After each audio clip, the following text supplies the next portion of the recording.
Hey guys, welcome to my YouTube channel Rider N160. কি খবৰ আপোনালোকৰ? আশা কৰিছোঁ সকলোৰে খবৰ ভাল, মোৰো খবৰ ভাল। এয়া চাওক চুলি কাটি দিলোঁ আজি দুৰ্গা পূজাৰ অকণমান প্ৰস্তুতি। এতিয়া যাম বাৰু অকণমান, ইয়াতে ওচৰতে এটা মন্দিৰ আছে, দুৰ্গা মন্দিৰ, খুবেই ধুনীয়া কৰি মূৰ্তি আনিছে, আপোনালোককো দেখাম, চাই থাকিব আপোনালোকে। আৰু শাৰদীয় দুৰ্গা পূজাৰ আন্তৰিকতা শুভকামনা জনালোঁ সকলোকে। গাইছ, এতিয়া আমি ওলাই আহিলোঁ ৰুমৰ পৰা বেছি দূৰ নহয়, 100 মিটাৰমানো নহয়, অকণমান কমে হয়। এতিয়া পেণ্ডেল দেখাই পাইছে আপোনালোকে। এতিয়া অকণমান আগত গৈ গেলামাল দোকান আছে, তাৰপৰা ধূপকাঠি লৈ লওঁ এক প্লেট, তাৰপিছত মন্দিৰত গৈ জ্বলাওঁ, অলপ সেৱা কৰি লওঁ মাৰ ওচৰত, যাতে বছৰটো ভালে ভালে যায়।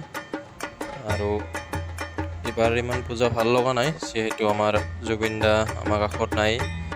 জুবিন দাক শ্ৰদ্ধাঞ্জলি জনাইছোঁ, য'তে আছে তাতে যাতে ভালে থাকে, আৰু জুবিন দা সদায় আমাৰ মনত থাকিব।